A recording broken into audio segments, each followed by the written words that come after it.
obrigado, Lígia, pelas palavras gentis e parabéns pelo seu empenho e pela sua organização em promover esse evento importante. É uma alegria ver que nós estamos evoluindo nesse sentido prático. Eu que atuo apenas na área teórica, fico muito feliz de poder participar disso.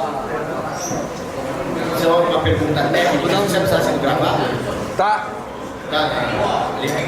Obrigado. Tá. Só vou esperar um pouquinho, o Daniel vai começar uma live agora. E o meu áudio? Vai rolar o áudio? Tá gravando já. Tudo certinho. Tá valendo, Daniel? Aí, ó. Perfeito. Ok, obrigado. Então hoje nós vamos falar a respeito do cerne dessa questão, o fundo, que é especificamente os efeitos dos impostos em cima dos combustíveis. E nós vamos ver como que esse movimento de combustíveis sem impostos tem toda a razão de ser, tanto do ponto de vista ético, quanto do ponto de vista econômico, que no final não estão tão separados assim. Eu diria que eles estão juntos. Nós veremos por que os impostos sobre combustíveis são um entrave ao desenvolvimento econômico. Vamos começar com a tributação. Muitas palestras sobre o tema são abordadas apenas sob a ótica utilitária, consequencial, mas a tributação é um mal intrínseco, ela é imoral por definição. Muito se fala imposto é roubo, imposto é não sei o quê, é claro que é, mas ele é muito mais do que isso. Ele é roubo, e quem diz isso, como diz o próprio André Santa Cruz Campos, é o Código Penal. Subtrair o bem, a propriedade de alguém mediante coerção é a definição de roubo no Código Penal. Se até o Estado concorda com isso, imagina se nós formos estudar a lei natural. Mas, como nos lembra o Lysander Spooner, é muito pior do que o roubo, porque é sistemático, é o tempo inteiro, de forma tal que o trabalhador não tem o direito de ficar na íntegra com a sua propriedade. Ele se torna, então, parte de uma fazenda de humanos. Então, o roubo é escravidão. Agora, tudo que eu estou falando aqui, você já sabe, imposto é roubo, imposto é escravidão, mas tem uma coisa que nós estamos nos esquecendo. Economicamente falando, o imposto também é furto. Porque se você chegar para alguém na rua e falar, vamos acabar com os impostos, você pode explicar ética para a pessoa, que ela, contaminada por anos de doutrinação estatista, vai falar, mas é saúde, mas é educação, mas é não sei o quê. E ela se esquece dos efeitos deletérios da tributação em toda a economia, em todos os insumos que são usados para prover esses bens nos quais elas se preocupam. Porque os efeitos da tributação na economia estão escondidos do público. É preciso estudar a economia cientificamente para entendê-los. E o governo, com a sua demagogia, se aproveita desse desconhecimento econômico da população para apregoar as benesses das políticas públicas. E as pessoas simplesmente não veem que estão sendo roubadas, porque elas não entendem os mecanismos econômicos que estão por trás da tributação. Então, o Santo Isidoro de Sevilha escreveu um tratado sobre etimologia, onde ele mostra que a palavra furto vem de furvus, que por sua vez vem de fuscos, que é a escuridão, as trevas, a penumbra. É assim que o governo nos rouba. Se o governo fosse transparente, ele cairia. Se o governo falar, olha, eu vou assaltar vocês, eu vou falsificar a moeda de vocês e obrigar vocês a usar, porque eu vou me locupletar e fazer políticas públicas para criar mais dependência. Bom, o governo cairia no dia seguinte. Mas são esses efeitos escondidos que fazem com que as pessoas aceitem isso, porque elas não enxergam o fato de que o governo as está roubando na penumbra, na obscuridade dessa complexidade da ciência econômica. E vocês acham que é possível reverter isso através da política? Ah, não, vamos entrar na política, vamos fundar um partido, vamos eleger pessoas liberais. O deputado vinha aqui hoje e falou, não posso falar mal de imposto. Quer dizer, o cara não tem coragem de vir aqui falar mal de imposto? Vocês acham que ele vai fazer alguma coisa pela sua liberdade lá? A liberdade é conquistada aqui, não lá. Lá é o inimigo. Vocês têm que acordar para isso de uma vez por todas. A política não está a nosso favor. Cada político está preocupado com o seu. Quem está preocupado com a sua liberdade é você e a sua família. Muito bem. Tendo dito isso, eu vou fazer um pouquinho do que a esquerda gosta de fazer. Eu vou fazer uma crítica social baseada na letra de um rap. É uma metodologia da esquerda, mas não seja da esquerda. Tem um rap muito bom do Talib afirma que se chama política. Nossa vida mais e mais ficando crítica. Basta olhar que você vê que a vida cívica deteriora tanto quanto a coisa pública. E lá pras tantas eles falam a seguinte frase no rap. Eles falam, que é mesmo? 1000 avanços no futuro cibernética, com videogame, disque laser, informática, habilidades ou na fita magnética, e essa política trazendo o Sul da América. Demagogia se tornando vida prática, recessão na economia mais estática. A gente não sabemos nenhuma gramática, e na saúde uma coisa tá dramática. Se ganho 29 fora a matemática, lá vai imposto numa construção lunática. E aí mais pra frente, eles falam o seguinte: a inflação é consequência deste cólera, e todo mal que nos assola é uma alíquota, cujo montante principal é a política. Muito bem, vamos analisar agora essa letra do rap. 1000 avanços no futuro cibernética, com videogame, disque laser, informática, 1000 dados ou na fita magnética, e essa política trazendo o Sul da América. O que é isso? O que ele está falando, esse rap é do começo dos anos 90, aquela época em que a tecnologia informática estava se desenvolvendo, .com. A tecnologia avança. É da natureza do homem buscar conhecimento e aplicá-lo para a melhoria das condições humanas. Então, ao longo do tempo, esse conhecimento técnico vai sendo acumulado. Por outro lado, institucionalmente, nós estamos indo para trás. Uma coisa que Ortega y Gasset já falava, né? Os avanços técnicos acontecem, vão se acumulando, mas as instituições que possibilitam que esses avanços tecnológicos aconteçam vão se deteriorando com a política, até chegar ao ponto em que nós entramos numa estagnação total, inclusive dos avanços tecnológicos. O problema é que esses avanços tecnológicos geram um enorme ganho de produtividade que acaba camuflando os efeitos da tributação na economia, e as pessoas não percebem o quanto elas estão sendo roubadas. E quando o Ciro Gomes chega para o Rodrigo Constantino e fala: mas dá bilhão, vamos cortar 1 bilhão da onde? Fala, de onde nós vamos tirar 1 bilhão? Vamos tirar da saúde? Vamos tirar da educação? Não, nós vamos deixar de roubar o povo de 1 bilhão para que eles consigam pagar serviços decentes e privados de saúde e de educação. Então o cara, você é contra a educação, você é contra a saúde? Não é nada disso. Eu sou contra o estrago que o governo faz nesses setores ao tomar conta deles. E quando o Ciro Gomes fala isso, você vê como ele joga com as palavras. Então as pessoas falam: não podemos cortar gastos. Não, nós temos que cortar. Justamente porque se um político usa um argumento desse, significa que o governo vai se expandir para sempre, a não ser que nós tenhamos uma disrupção mental. Entendermos de tudo isso, todo esse esquema é roubo. Sem essa disrupção mental, as disrupções tecnológicas vão acabar parando um dia. E aí nós vamos ficar dependentes do governo em todos os sentidos: econômico, militar, social. Isso não pode acontecer. O governo vai nos atacar onde é mais estratégico, onde vai gerar mais dependência. E onde é mais estratégico? Nos combustíveis. O combustível é o insumo da economia inteira. O combustível é o bem de capital universal, por assim dizer. Tudo depende de combustível. Você pode achar que não, mas a minha empresa não depende do preço dos combustíveis. Isso só seria verdade se você tivesse lá na sua empresa a produção de todos os seus insumos, que tivesse uma loja e os seus clientes morassem lá, e você teria uma economia fechada naquele terreno. Só assim, para você não depender de combustíveis. E uma economia dessa entraria em depreciação rapidamente. É aí que o governo nos ataca. Porque se nós dependermos do combustível para a prosperidade econômica geral, para a nossa liberdade de deslocamento, o governo, ao tributar os combustíveis, tem a população na sua mão. Então vamos pedir para o governo baixar os combustíveis, vamos fazer uma política pública em relação a isso, vamos eleger um deputado que prometa baixar os combustíveis. Isso não adianta.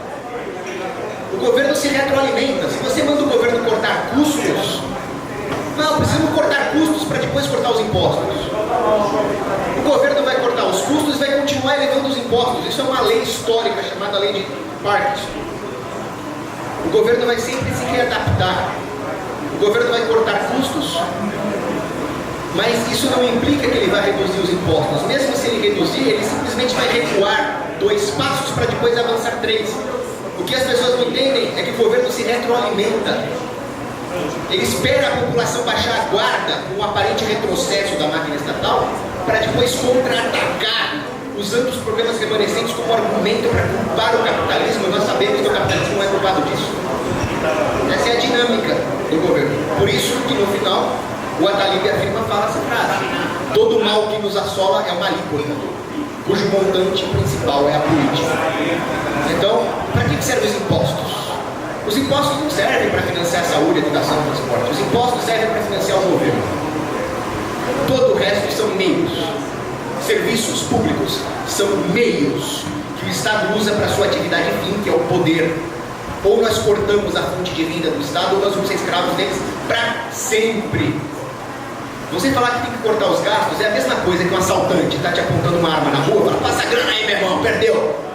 Aí você fala: não, você não tem que me roubar. Olha, então tá bom, eu paro de te roubar, mas aí você dá um jeito de baixar o aluguel lá em casa, meu irmão. Não, cara, você não me rouba e você te pisa do teu aluguel, safado. Nós temos que lidar com o Estado da mesma forma.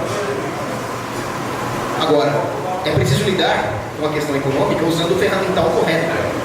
Vai vir um monte de charlatães por aí, com doutorado em economia, sabe Deus aonde, como se isso servisse para alguma coisa, que vão usar métodos econométricos, regressões estatísticas complexas, propositalmente complexas para o povo não entender, que não tem nada de científico, para provar o ponto deles.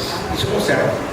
O que serve é um ferramental que Ludwig von Mises, Menger, von Bauer desenvolveram, que é a praxeologia, o estudo lógico da ação humana. Mises fala: não é preciso ter nenhuma experiência para entender os processos praxeológicos, porque se trata de uma ciência lógica, priorística. Então, não, eu não sou engenheiro de petróleo, eu não tenho nenhuma experiência com gerenciamento de posto de gasolina, eu não sei nada disso. Mas eu sei praxeologia. E com isso eu posso sim analisar os efeitos da tributação no setor de combustíveis e, portanto, no resto da economia. Por quê? Porque a praxeologia consegue estudar a coisa em si na sua relação com o resto das coisas, como os gregos falavam, panta, o conjunto de todas as coisas. Porque a praxeologia se trata exatamente disso, com alguns inputs que emprestam uma razoabilidade aos axiomas praxeológicos, nós conseguimos isolar a coisa a ser estudada. Isso é diferente do ceteris paribus do mainstream.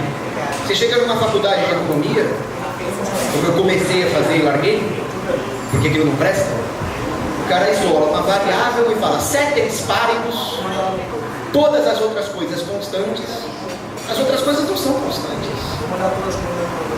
As coisas têm efeito no resto da economia. Você não pode simplesmente isolar uma variável e usar isso como premissa. A não ser que você coloque algumas premissas que emprestem razoabilidade, como a praxeologia faz. O desejo do homem de melhorar a sua própria condição, por exemplo, é uma dessas premissas. Você não pode ignorar os efeitos de uma intervenção sistêmica na economia, como esses caras gostam de fazer. O princípio da incerteza de Heisenberg não diz isso. Você vai medir a velocidade de um elétron, você altera a posição, você vai medir a posição, você altera a velocidade, uma coisa mais ou menos assim. Pois é. Então, com o ferramental praxeológico, nós conseguimos chegar a um grau razoável de certeza. Todas as outras escolas econômicas são completamente falhas em relação a isso.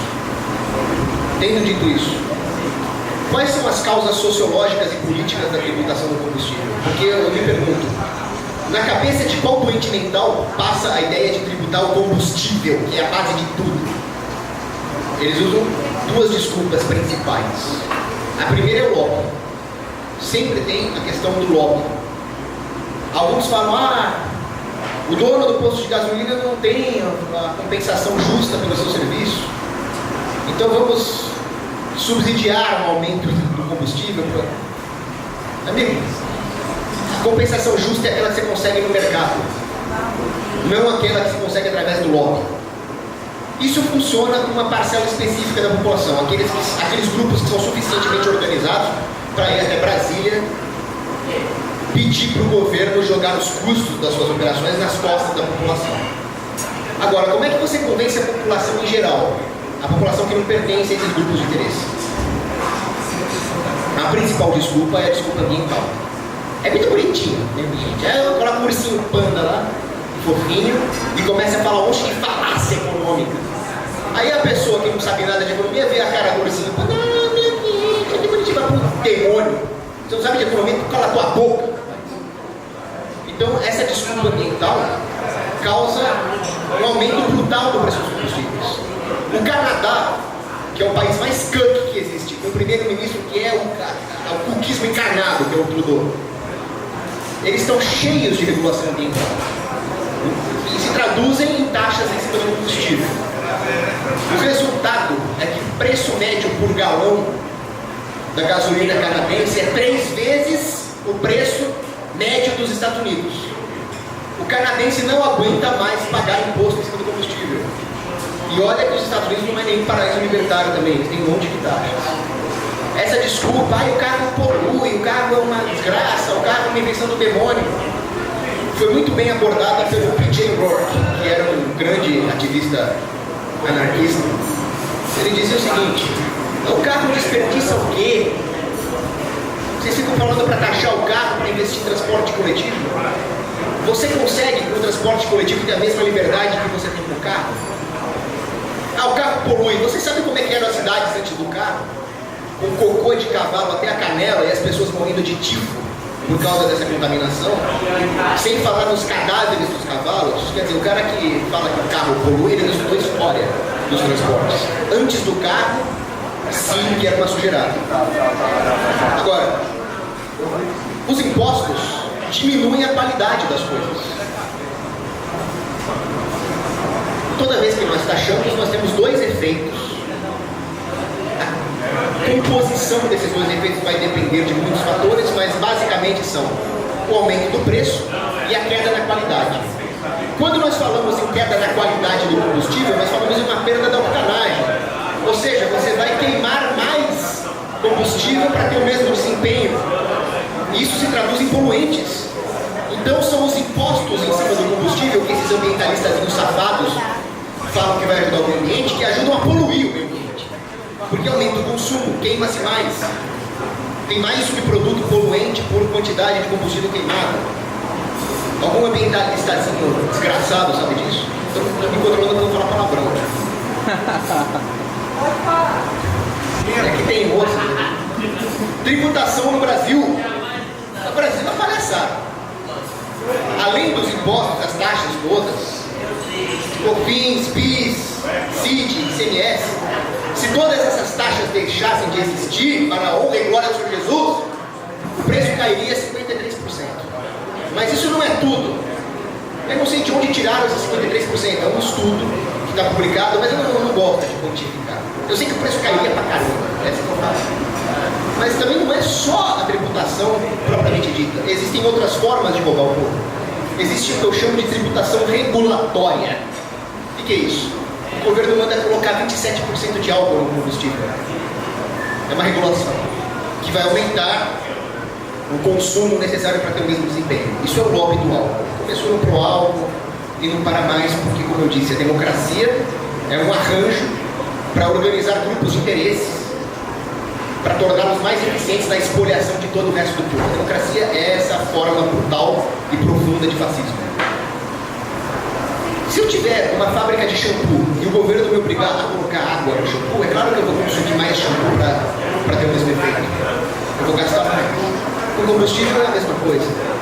A tributação, a regulação não é só isso. A regulação também é a imposição de oligopólios e monopólios por parte do governo.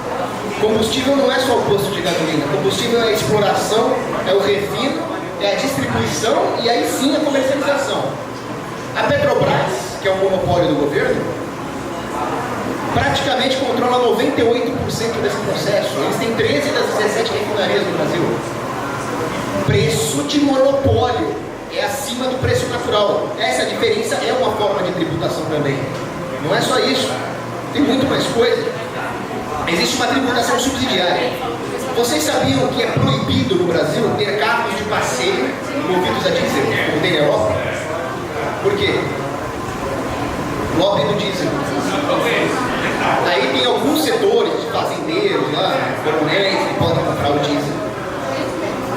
E aí eles compram o diesel subsidiado à custa da população, que é obrigada a gastar mais com gasolina, já que a demanda por gasolina é aumentada artificialmente. Não tem carro a diesel, o povo é obrigado a comprar gasolina. Então existe uma pressão de demanda artificial no preço da gasolina. Essa diferença também é uma forma de tributação. Ou seja, o governo está te roubando de forma que você nem sonha. Eu nem quero mais saber como é que o governo me rouba, eu só quero acabar com a raça desses caras. E aí nós temos outros tipos de regulação também que acontecem, além do monopólio, que é uma regulação unidimensional, existem as regulações binárias e trinárias, que é o governo regulando a interação dos agentes econômicos com a economia. Eu não sei detalhes sobre isso, mas eu imagino que você precisa de licenças especiais para abrir um posto de gasolina. Agora, se eu quero comprar gasolina do João e o João quer me vender gasolina, o que o governo tem a ver com isso? Por que ele causa essa interferência trinária?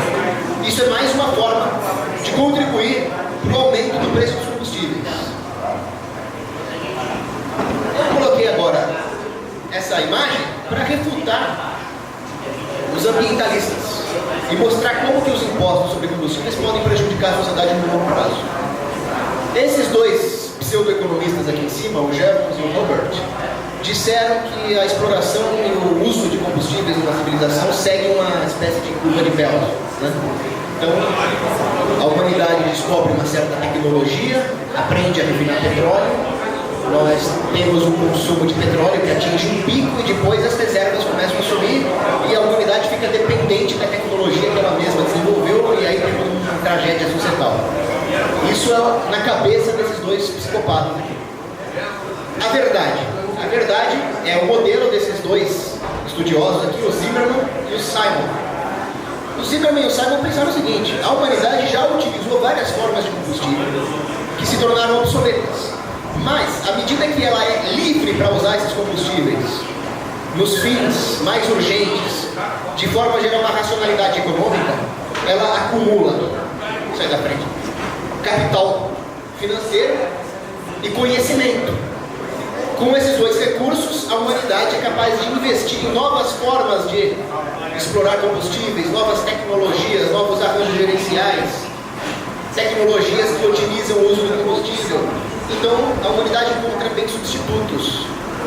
E com isso ela aumenta a sua capacidade de explorar a energia disponível na Terra. Que é aquela escala de Kardashev que vai evoluindo, né? A quantidade de energia que uma civilização consegue explorar. Isso aqui está muito mais próximo da realidade do que esse neomalthusianismo aplicado ao combustível aqui em cima. Isso não tem nada a ver. Mas os ambientalistas trabalham com esse modelo. Como se nós pudéssemos nos dar ao luxo de sermos forçadamente pobres por causa de pirações ambientais, como se não tivesse gente passando fome dependendo de combustível para transportar comida. Sabe qual era o problema da União Soviética? O problema da União Soviética, o comunismo, o planejamento central, não era a falta de comida. As fazendas lá, os sovietes, produziam comida, mas tudo era controlado pelo governo, então não tinha distribuição.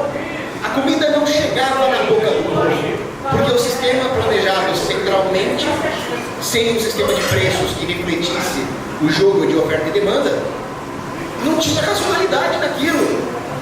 Então o perrengue da União Soviética era transporte, não era outra coisa, não era falta de comida. Agora, o que nós temos hoje?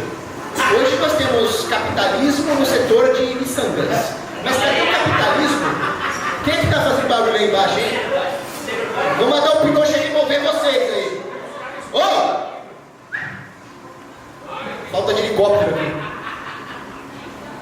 Muito bem, o problema da União Soviética era esse. Agora, o que nós temos hoje? Hoje nós temos socialismo na produção de vias.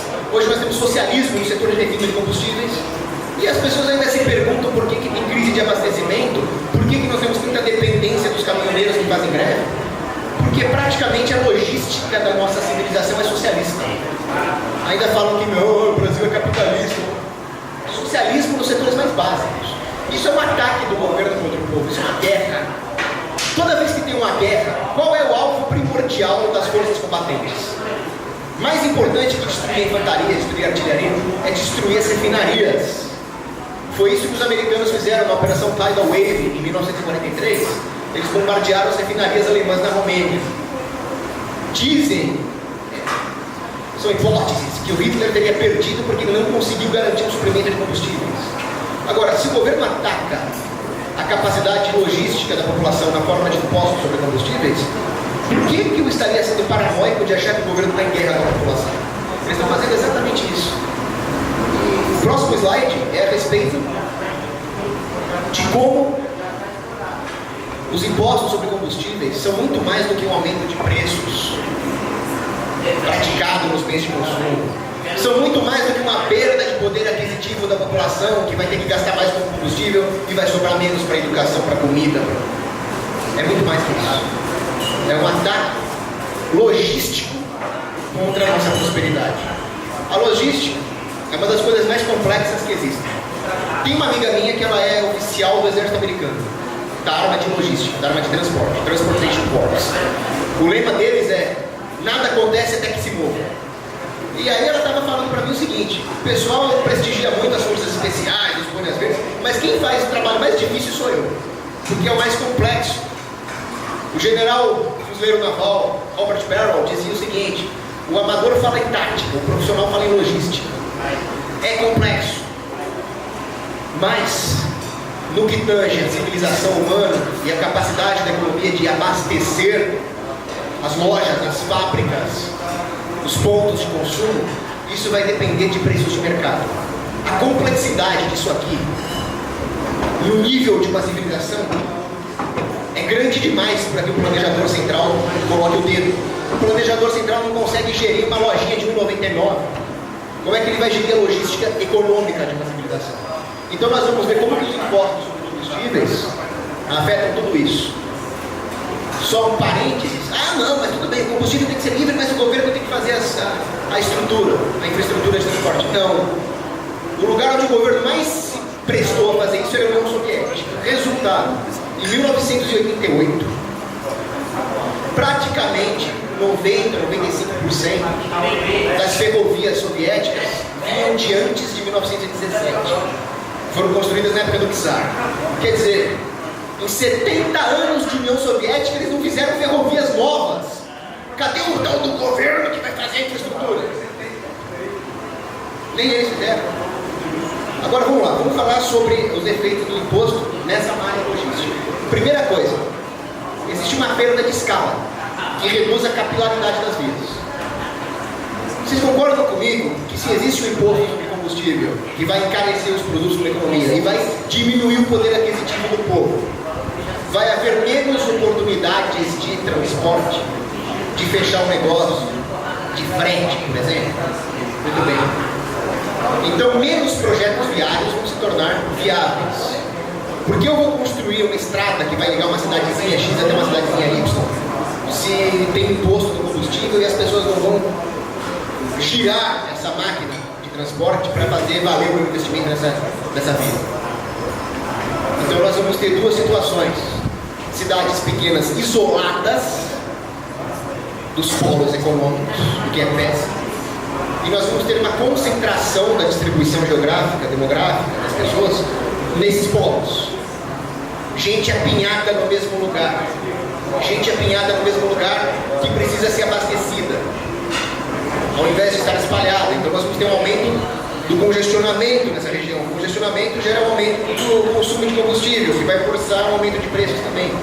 Então essa perda da capilaridade da rede logística vai se retroalimentar.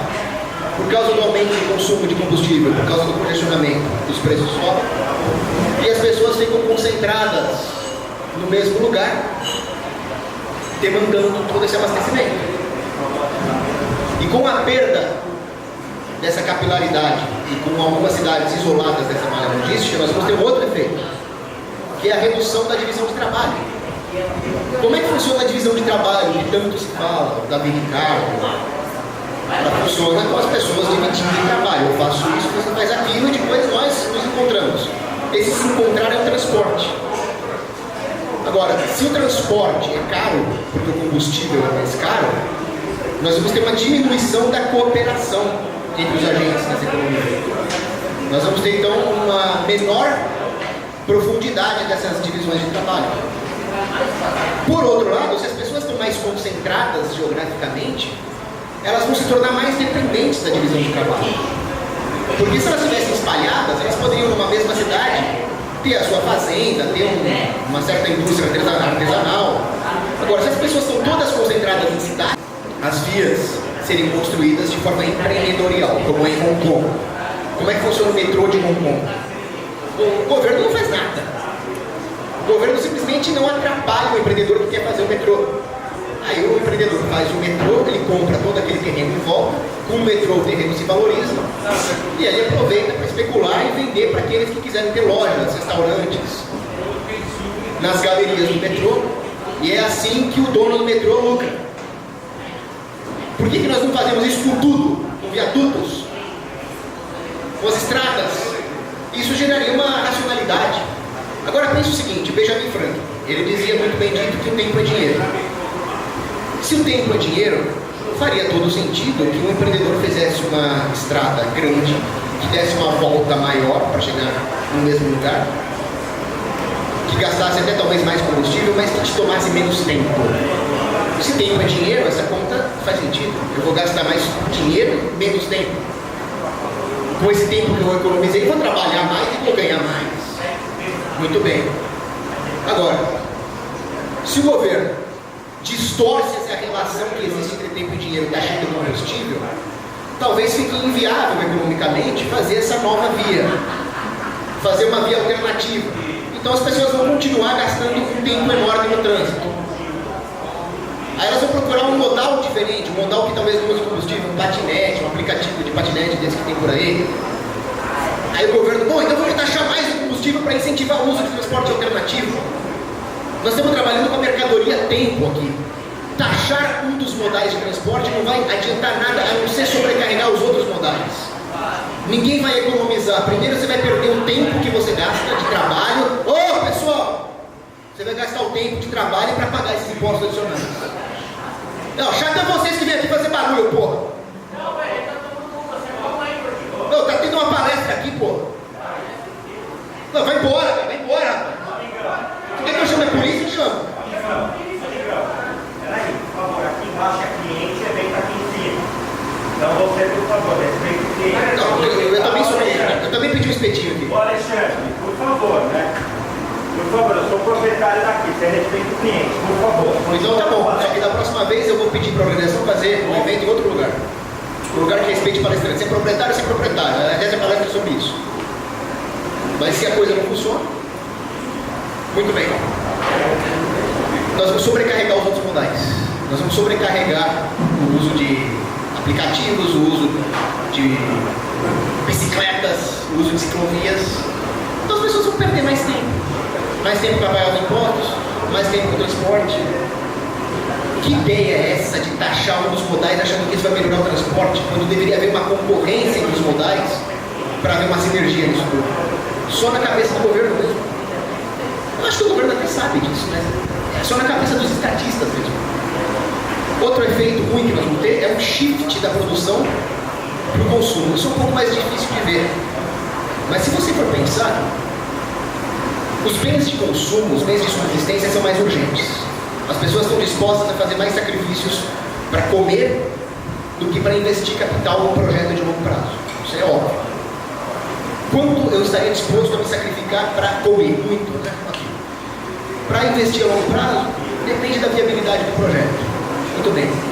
Vocês concordam comigo que com toda essa concentração regulatória que o governo promove, vai haver uma concentração do poder de barganha na mão das grandes empresas, na mão dos lobistas, e uma perda desse poder de barganha na mão do povo? Concordamos com isso? Ok. Você acha que essas grandes empresas, à medida que o preço do transporte, do frete aumenta, vão ficar mais ou menos dispostas a atender o cliente com delivery? Menos dispostas.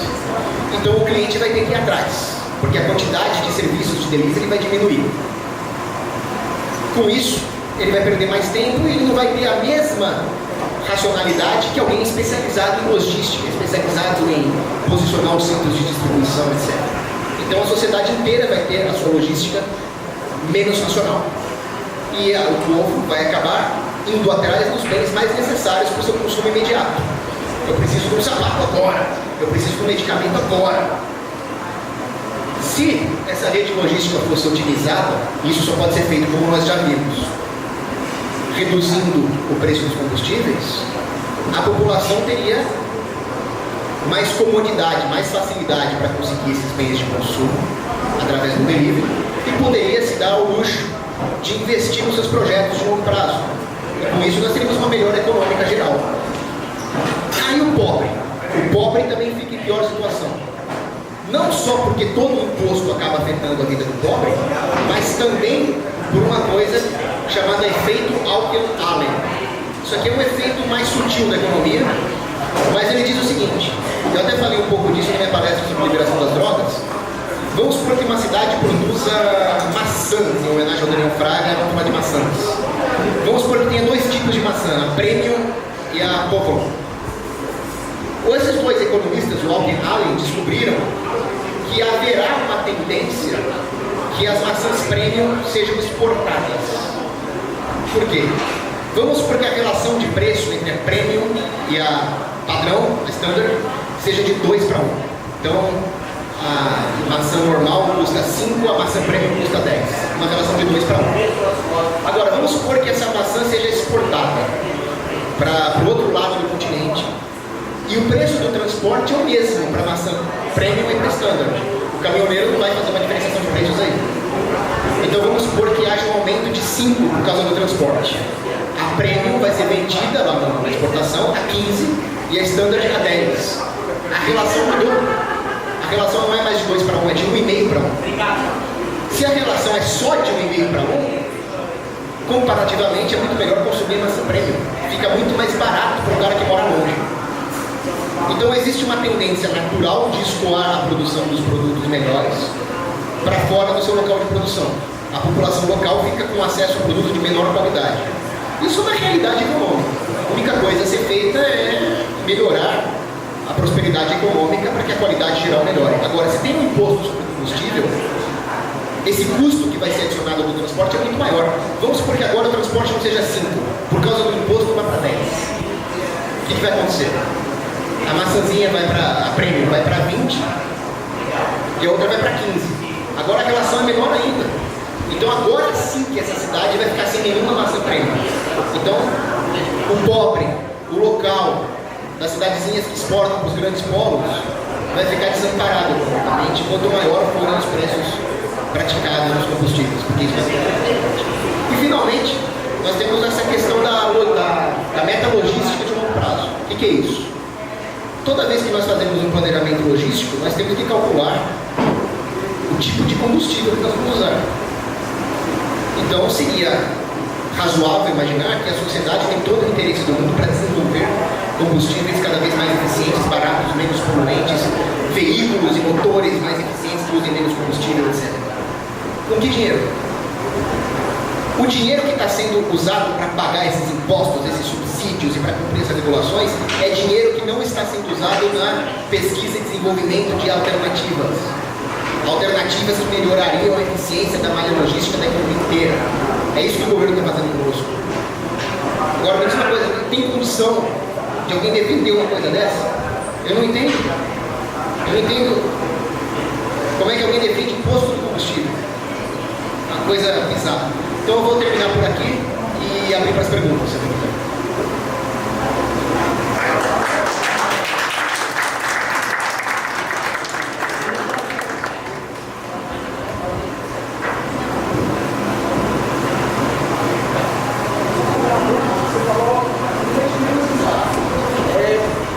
Existe um estudo, vários estudos na verdade, sobre malha viária e sobre esporte, que dizem o seguinte: eles dizem basicamente que quanto maior o tempo que você demora para chegar em determinado destino, maior são as alternativas de opção que você escolhe e menor o trânsito.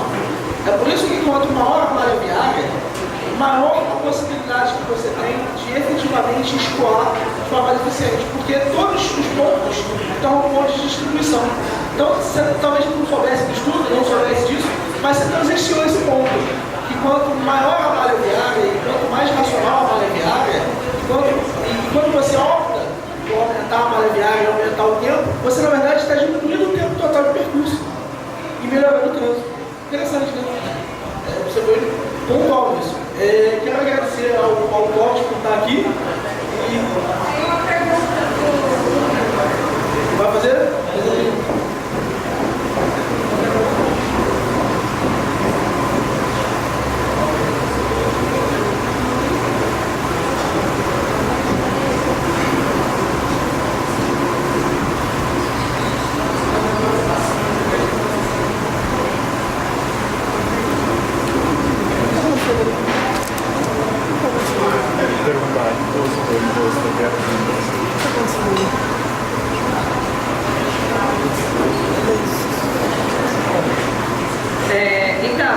Tem um comentário aqui, a live está sendo transmitida no grupo Libertarianismo, e houve um comentário do Iago Soares.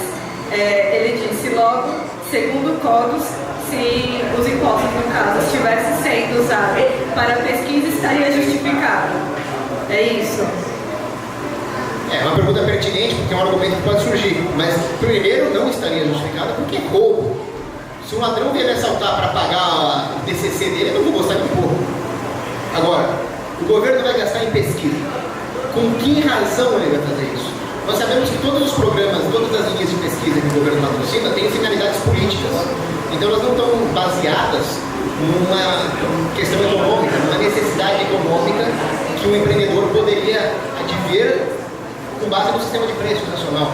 Se o governo desviar esses impostos para pesquisa e desenvolvimento, nós vamos ter uma perda do poder aquisitivo da população agora, o que vai distorcer os preços todos, o que vai distorcer até mesmo um suposto governante bem intencionado que quisesse direcionar uma linha de pesquisa de maneira nacional. Então não faz o menor sentido financiar com o dinheiro do Estado programas de pesquisa e desenvolvimento, nem mesmo para finalidades militares. Eu quero até fazer uma palestra só sobre isso. Por que o Pentágono, lá, o DARPA, não tem razão de ser?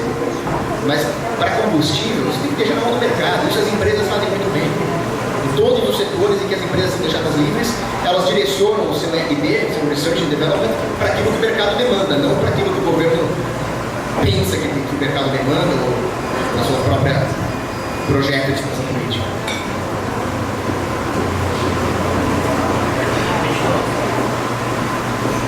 Alguém tem mais alguma pergunta?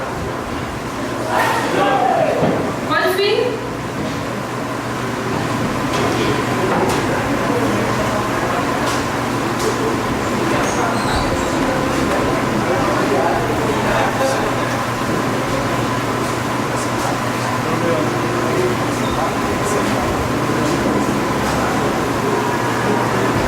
Se apresente, por favor. Meu nome é Antônio, sou voluntário do Partido Novo desde agosto do ano passado e, na realidade, uma pergunta muito mais relativa ao seu trabalho de divulgação dos ideais dos quais você defende, que estão incluídos vários itens, né?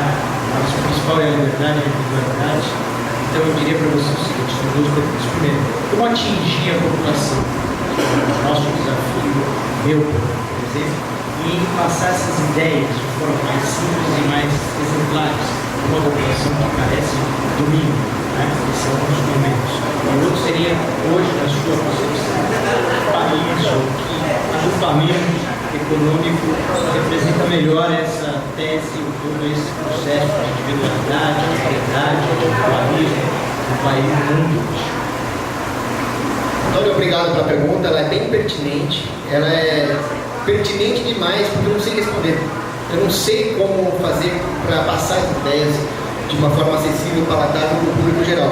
Mas o que eu posso dizer como economista, que é a minha área, é que a divisão de trabalho nesse sentido é importante. Então, eu não tenho a capacidade organizacional que a Lígia tem. A pergunta do Antônio foi a seguinte: como fazer para passar essas ideias, que são tão importantes, para o público geral? Como aumentar a aceitação dessas ideias perante o público?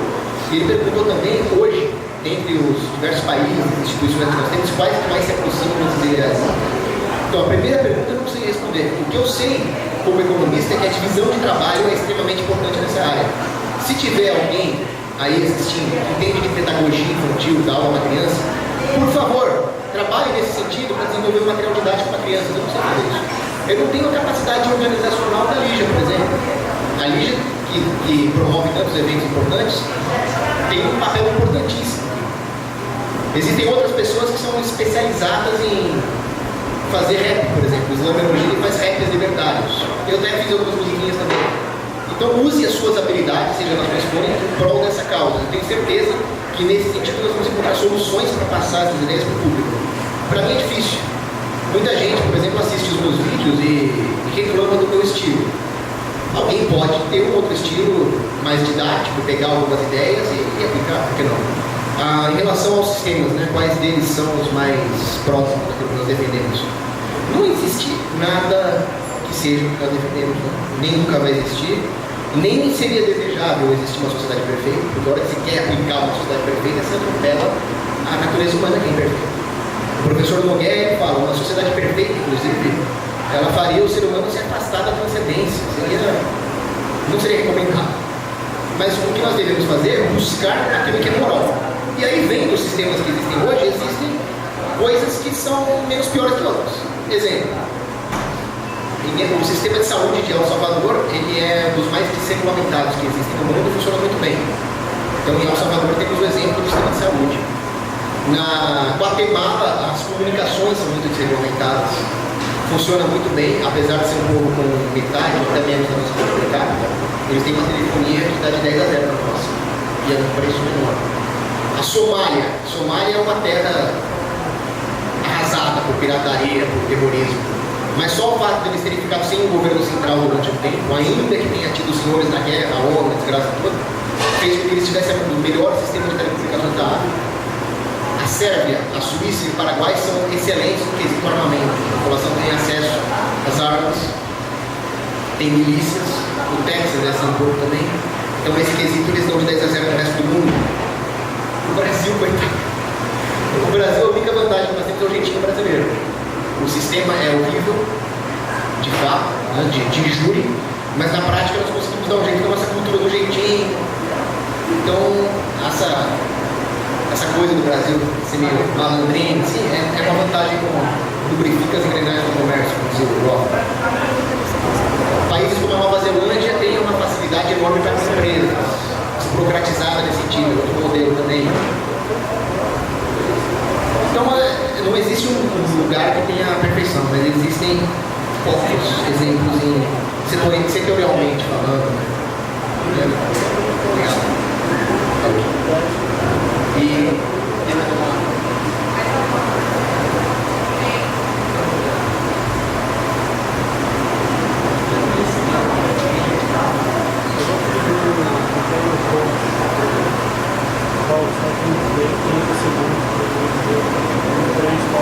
Antes de passar para o Clóvis para ele fazer a chamada junto comigo, gostaria de convidar aqui uma pessoa na qual eu tenho uma grande admiração. Eu já vou aproveitando também a oportunidade para pedir desculpas por algumas coisas que eu disse, mas eu gostaria de reconhecer todo o seu trabalho que você tem feito pelo movimento, por mais que a gente não tenha um pensamento totalmente igual, tem algumas divergências, mas você é uma pessoa da qual eu fico muito feliz que esteja presente aqui hoje.